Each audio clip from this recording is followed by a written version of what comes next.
has bought, and they tried to open it in a different name, and I don't know what happened to the people that bought this church, but some problems must have occurred. They tried to name it Trinity, what was it called? Trinity something, Trinity Chapel, non-denominational, and their pastor's name was Douglas somebody. But anyways, they used to have some really big shindigs right here in this church. Stanley Bird used to live on the other side of that church, and that's where I think it was his sister that committed suicide in the outhouse. This particular building right here, somebody's put a top on it, put siding on it. But years and years ago, they used not have no bathroom, and I guess to this day still don't. I think it's got modern air conditioning and heating pertaining to a central heating and cooling system there. But they used to have big shindigs. Let me put this phone down real quick, because I'm fixing to get out here on the main highway. They used to have big shindigs to the point that they used to have baptisms out here during the summer months. And they used to come down here at this pond, the old Frank Enos, I think it was called the Frank Enos Pond. No, I don't think it was the Frank Enos. It was something else. But anyways, this pond right here used to be dedicated towards baptisms. And it used to be just as clear as a bell. I'm talking about you could see all the way down to the bottom, and it used to have a white bridge over it right there. Now these people that's living here right now, currently, they have done a great deal of cleanup on this particular property in the past year, in which I'm proud for them and proud of them that they took enough initiative towards cleaning up a bunch of the old cars, old boats, and it was just a total mess out here at one time. I mean, just absolutely a mess. Used to be, whenever Sonny Davis had it, used to be some blackberries that went down on the fence row right there. And Lord, them blackberries was so big and so good. I can remember eating them things until I got stuffed. Once more, the dividing line between this piece of property right here that you're looking at versus our dividing line has always been this fence row right here. Whenever Dad come down here and bought this property, he also bought the property across the road here, and then eventually bought the corner lot down below that goes way down. But this fence row right here has always been dedicated to separating the property lines. And my father owned it. His father, Kelmer Jackson, owned that below there. But where you're looking at it growed up right there, that's a pond in behind there, and that's the pond that whenever my grandfather and grandmother come back from Chicago in 1967, my grandfather and my great-grandfather dug that pond with horse and pond scoops. It took them several weeks to dig that pond and build a levee there. That's where I was given my crown of thorns that was placed upon my head on my birthday, March 22nd in 1988, representing the first part of the opening of the first seal of the book of Revelations. We used to have a bunch of strawberries. We'd plant sometimes 2 or 3 acres of okra, 4 or 5 acres of sweet corn. We would have all kinds of green beans and peas, and we would put out 1,000 slips of tomato plants. We would have all kinds of Irish potatoes and sweet potatoes and etc. Now over here to the left-hand side, where the lot is basically cornered off, right over there is where Frank Enos used to live. Him and his wife, Gladys. Gladys was my grandmother's sister that lived there, and it used to be a milk barn, and after they wound up leaving the property, there used to be a milk barn over there that Ed White and Cheryl attended to towards milking cows, I guess for about 7 or 8 years before they gave it up. But this little building right here, since the vegetation has died off, That's the reason why I'm doing this video today, because the vegetation is like it is. But there's a building right over there. I don't know if you can see where my finger is. Right over in that area, right in there. That used to be my little building. And that little building right there was my chicken coop. And that's where I buried all my money. Towards saving money all summer, hauling hay. And that's whenever I'd get out there and I'd preach to the chickens. Man, I'd give them a sermon up one end and out the other. I mean, I would read that Bible and I would point my finger at them chickens and I'd tell them that you're going to hell if you don't straighten up your ways. We used to have our old home place right here. Got a lot of sentimental value right here. Used to be a big oak elm right here. The old house, the old farmhouse is burnt down, but before it burnt down, somebody brought a trailer out here. You can see part of the metal right there where the trailer was, and it burnt down whenever the house burnt down. I think it was purposely caught on fire. Two boys caught the house on fire. But I got lots of trillions, not millions, but billions, if not trillions, of memories of me being raised up on this property right here. We built this, one of our first buildings that we built after we come here was that building right there, and believe it or not, it's still standing, if you can believe that. I guess it's because it's made out of aluminum, and aluminum don't rust. It's got a concrete floor in it and everything. But that's where Dad first started doing his body work, out of that building right there. Then we wound up taking a building from down on the corner and dragging it up here, because there used to be a barn right there where those two silos and a pond in behind that barn, and a big barn. Dad pulled a building in over there, and that's where Dad started doing his body work. Instead of doing it out of that building, he started doing it over here in this building. Just taking little baby steps at a time. Like I said, he pulled a building right there and he started doing body work, and at the same time tried to take on the farming industry. But one of the problems with Dad with the farming industry, I don't know if he just couldn't ever get no leadway pertaining to the banking industry, or if he thought that he could be a penny wise and a dollar foolish, but this used to be all growed up right here. But Dad would go out and purchase an old combine or old hay baler, something that somebody had done already given up on because of the bearings and the bushings and the belts going bad, and he thought that he could resurrect that piece of machinery. And the thing about it is, he wasn't counting on all his downtime, even though he had 4 boys at the time. He wasn't counting on all his downtime that was going to cost him, because he was going with the stuff that was worn out and old and should have been junked. But I got to looking a while ago, and it's raining right now, so bear with me. There's a piece of equipment over here. I got to looking at it, and I'm just now realizing that it was out there, pertaining to an old combine. I don't know if you can see it or not. See parts of it maybe. And the only reason why I seen it was because it's raining, and the shine coming off the metal was shining just right, and I caught my eye, and that used to be one of our old Massey Ferguson combines right there.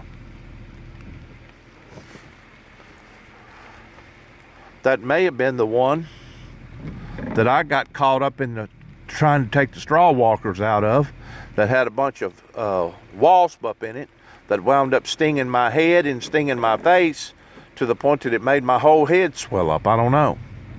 Like I said, I've got a lot of memories out here. We used to have a strawberry patch right here. This used to be a clearing right here. All that right there was a clearing. It was a road right there. And over to the left was an embankment, and that's where we used to have a lot of strawberries right there. We used to farm all that back over there because that was our property back there. That actually touched J.M. Willis at the time. I think J.M. Willis still owns that piece of property, if I'm not mistaken. Now I think it belongs to the Halls, but I'm not for sure about that neither. But I wanted to point this out, that this was one of my last adventures that my father had. that he was going to dig this embankment out right here. I don't know if you can see it or not, but it's an embankment right there where you can see the embankment and the other part. And you would think whenever you first seen it, if you didn't know no better, if you didn't know the history and behind it, you would think, well, somebody probably had silo. That was probably a silo pit at one time, because farmers used to be good about, whenever the milking industry was strong around here, they used to be good about digging out a spot like that in the dirt and filling it full of mush silo, which is basically sorghum or corn for the cows, because the cows just loved it. I mean, the cows would just eat that stuff like it wasn't nothing, because it had a sour taste to it. But that was where my father was going to put a 2-story house. Part of it was going to be below the ground, and the other part was going to be above the ground. But his dreams never come through. That was probably along about 1982, maybe 81, whenever that occurred, because interest went way, way up. Now you see where the you can see where the fence row is right here. It goes all the way back. Everything to the right of those trees is J.M. Willis's. Everything to the left was ours. We used to farm all that. Back years ago, we owned all that until Daddy had to wind up filing for bankruptcy. But we went all the way back to that tree line back there. There's a tree line back there, Beech Ridge bottom back in there, and we'd go all the way back. And we went up this way up until we hit the Woodrow farm, here in Woodruff, the Woodruff farm back over there. I remember, man, we used to have pigs get out, and we'd have to run pigs, and we'd run pigs sometimes for 4 or 5 hours. And at that time, they didn't even have 3-wheelers, much less 4-wheelers. We'd have to get out there and run them by hand, be on horses and running them down. But yeah, right there is where my grandfather and my great-grandfather dug a pond, and that's where I was given my enlightenment or my revelation in 1988 on my birthday. We no longer own this piece of property, no longer own none of this property down here because of Dad having to file bankruptcy. And the piece of property that originally belonged to Miss Aldell and Kilmer that they purchased in 1967, we had to forfeit that because of the way that the Weakley County Nursing Home done us, to the point that we had to sell the remaining farm just to be able to pay off the remaining balance of what they claimed that we owed the nursing home. So basically we wound up with approximately 1.5 acres, and this is it right over here where the trailer is.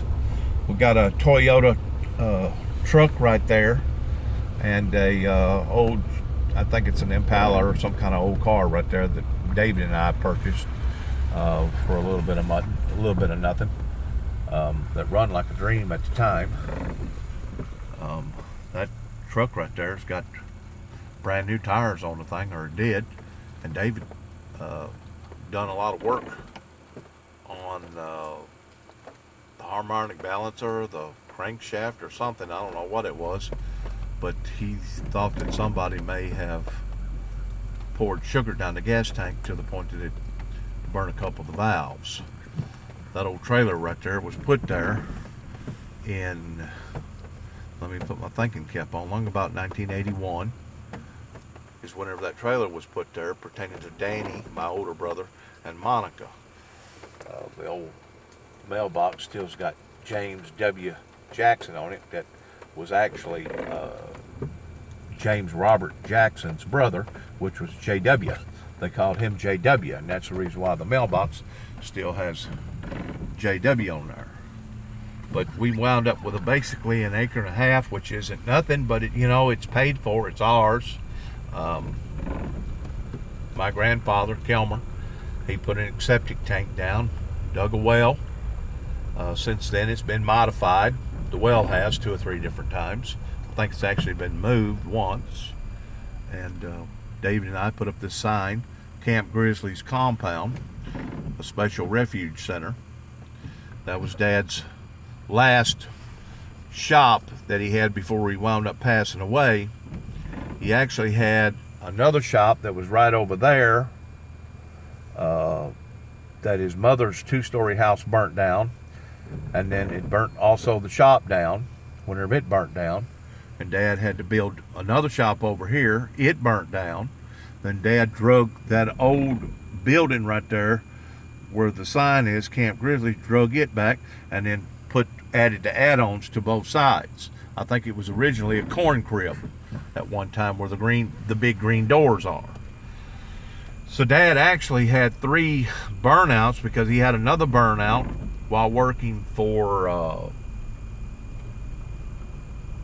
P.T. Tillman over in Kenton, where he lost a lot of tools over in that fire. So Dad went through 3 fires with his shops. Also, he went through a fire with his grandmother's house, in addition to the old home place burning, whenever the 2 boys decided that they was going to try to get even with their stepfather, because their stepfather was mean.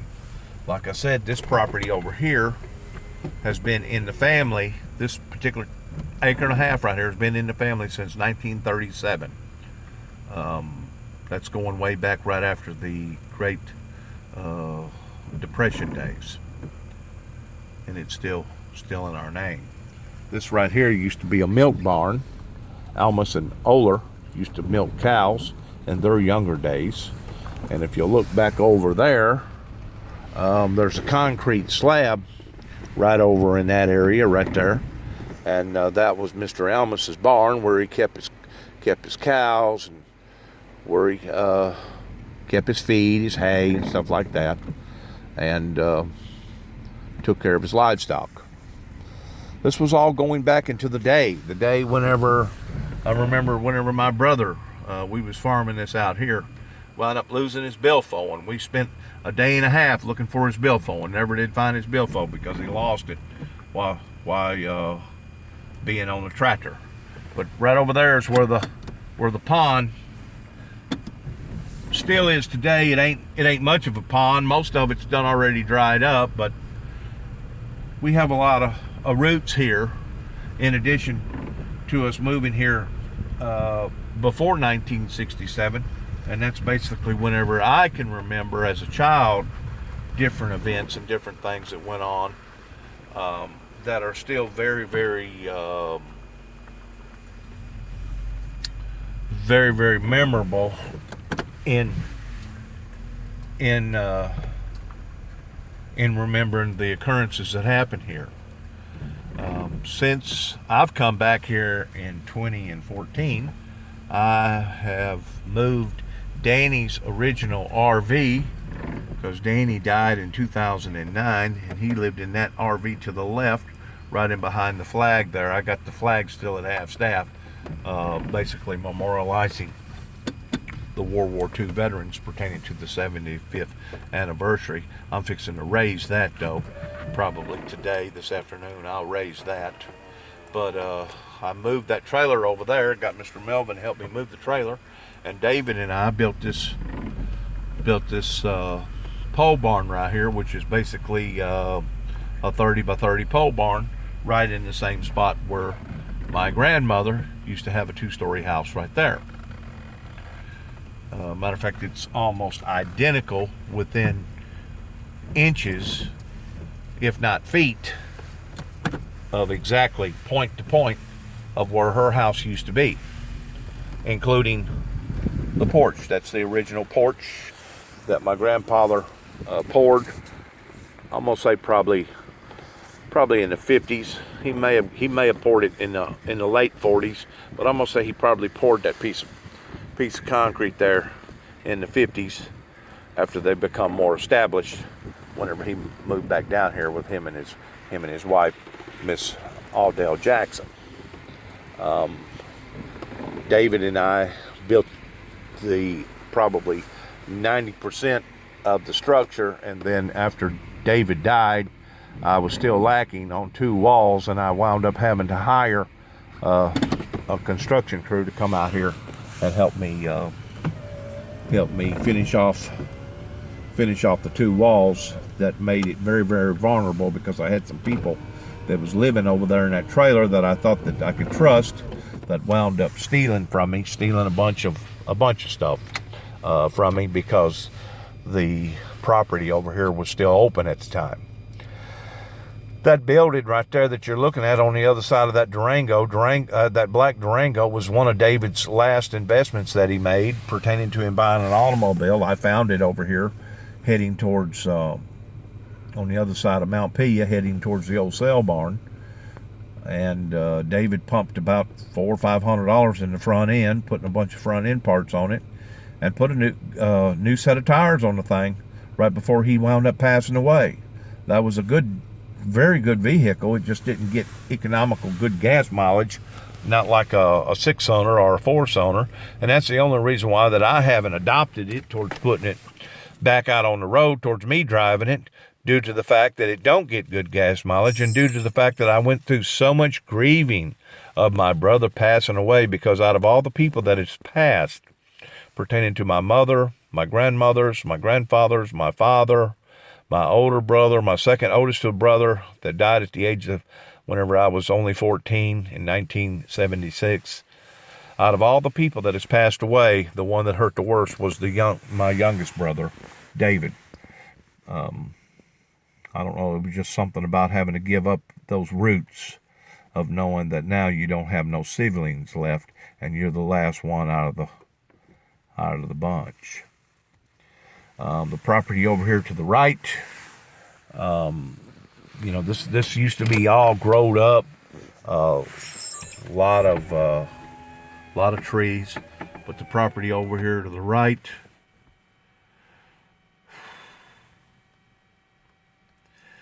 I'm thinking the Nelsons owned it ever since I've been here, which was part of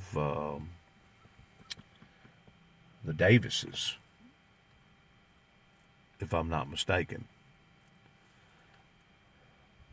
I forgot her name now, but that property has been in the family for years and years and years back there. Once more, where that tree line right there is to the left, that all on the other side of that tree line is the Willis place. Novella Davis was the person that I was thinking about that originally owned that property, and then whenever she passed away, I think it went over to her youngest son, if I'm not mistaken. I may be incorrect about that. But anyways, I just wanted to make this quick documentary pertaining to Dad still having a combine down there on the corner, and what actually costed him his livelihood was the fact that he tried to strain in a gnat and wound up swallowing a camel. And I don't know if he just couldn't get in the groove with the rest of the community around here with the farmers. I don't know if he just couldn't get in the groove with the banking industry. But between him walking away from his faith in Christ, not serving the Lord every day, and between the sickness that he brought back from World War II pertaining to post-traumatic stress, he had a hand grenade blow up right beside his best friend that got killed. I'm pretty sure he got a concussion out of it, plus he got shrapnel. He wound up getting a Purple Heart out of it. But between the sickness that he brought from World War II and things just not falling into the right place at the right time, we wound up almost losing 99% of everything that our original ancestors, going all the way back to my father's father's father's father's father's father, which would have been 7 generations ago in the early 1800s is whenever my people first originated from North Carolina over here. Those seeds almost was completely, totally wasted on account of not serving God correctly and because of the sickness that my father brought back from World War II. I know to some people this is not going to be interesting pertaining to our family legacy, pertaining to what went on with the Jackson estate, not just with James Robert Jackson, which was my father that fought in World War II, but also with his father, which was Kilmer Jackson, the brother to Leon Jackson and Cecil Jackson, and Cecil Jackson, Leon Jackson, and another Jackson. I don't know if I got the other Jackson's name. But then their father was Jeff Jackson that wound up marrying a Davis. And some of those Jacksons still originate after it split 2 or 3 different times. Some of those Jacksons still originate over in the Union City area, and one of them actually works for Tennessee Valley Association, pertaining to being a officer over in that particular territory that is kin to us in a distant way in regard to the original Jackson tree that come from North Carolina. I just wanted to give out a profile. This is the year of 2020. This is February. This is February, Monday, the 24th. I got to go to a memorial on the 22nd, which is my birthday. That's whenever they're going to bury my cousin, have a memorial for him. I'm going to try to get up there, and then again, I may not. I don't know why they have chosen to do it on my particular birthday. I guess I should be honored of it fell on that particular day. But anyways, come to find out, my cousin Johnny, they found a great deal of poison in his system, and we're thinking that he may have actually been murdered. Fentanyl was in his system. He met up with a stranger the night before. That night, whenever he went to bed, he never woke back up at the age of 46. Drugs has had a profound effect upon to society, and we see the scars of not only war, but we see the scars of drugs, of how devastating that it has been, and what type of a toll that it has had on families and neighborhoods, states, as well as a nation here, this side of the equator of the United States of America. I just pray and hope that things will get back in alignment. People will go to serving Christ and being that in which what they're supposed to be, not only with each other, but also with God. Thank you for listening, and good luck to all of us. This is, once more, Dennis James Jackson, also known as Juby. This is February the 24th, Monday, 2020. I'm here at 291 Thompson Road, Sharon, Tennessee, zip code 38255. We want to say thank you to our viewers. Thank you for those that do believe in us and support us. And thank you for your prayers and your compassion. Good luck to all of us. And once more, shalom. Shalom, which means peace be with you. God bless, and God bless America.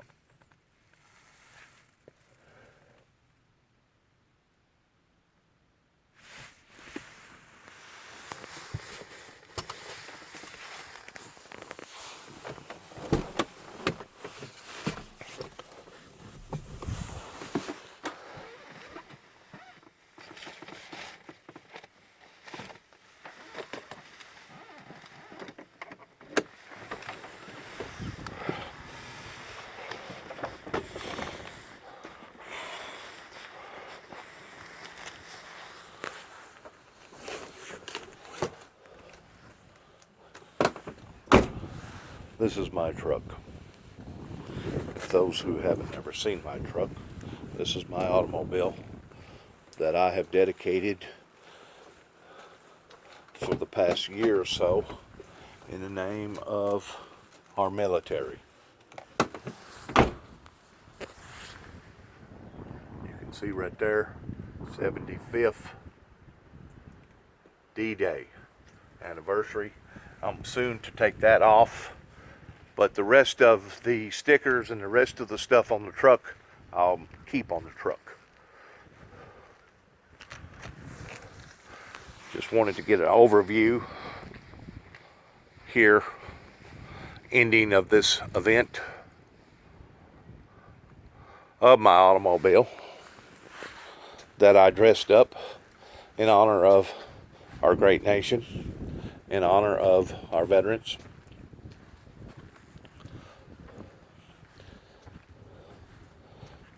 Still bearing the dream of Isaiah chapter 2 verse 4, that one day that they will put away their sidearms and their bombs and their missiles, and they will study war no more, pertaining to peace and utopia upon to society.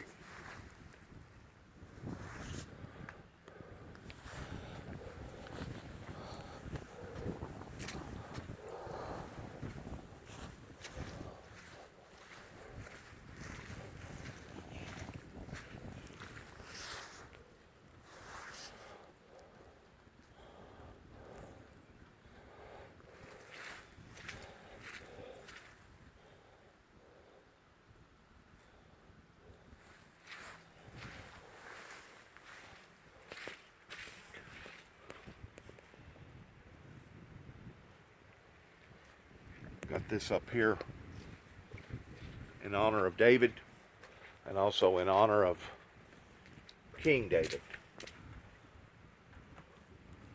King David is the one that stood under and for the six-pointed star called the Star of David.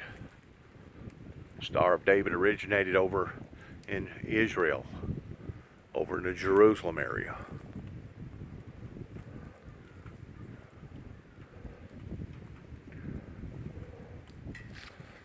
Went through a crisis out here pertaining to people sabotaging our property, being a victim of hate mongering out here in the area.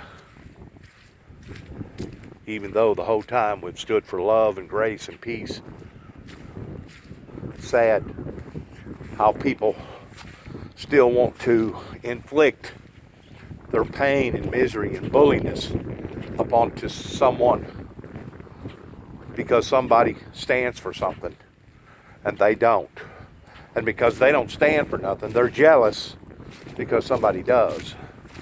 And the way that they react is in a hateful, mean, evil, cruel-spirited way. This vehicle over here also dressed it up in honor of Christ, the Lord, as well as my truck and the military. Stand with Israel.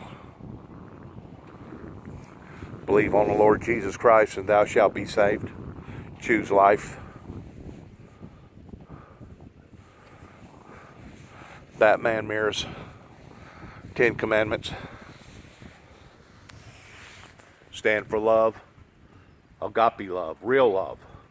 Not lust, but love.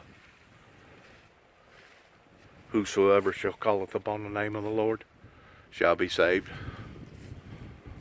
You must be born again. And of course the stickers back here that supposedly people was frightened of, saying that my automobile looked out of place, looked strange. Well, maybe it does to some, but to others, just like today, I was pumping gas over in Trenton, Tennessee, and an individual in the rainstorm purposely come over there and shook my hand and said, "Sir, I just want to thank you for you displaying the stickers and displaying the images that you're displaying pertaining to our United States military." So it's offensive to some, but to others, it's what we stand for. It's a code of honor. And I just wanted to say that before I close out on this particular message. Once more, good luck to all of us.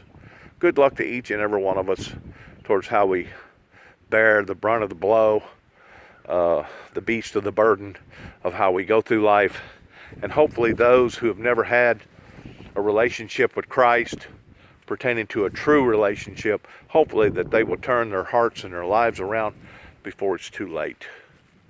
Because the most important thing is for an individual to know that once they leave this world, that they're going to a better world pertaining to heaven, the very place that Christ promised us if we will serve him and be diligent and loyal to him. Thanks again, and shalom.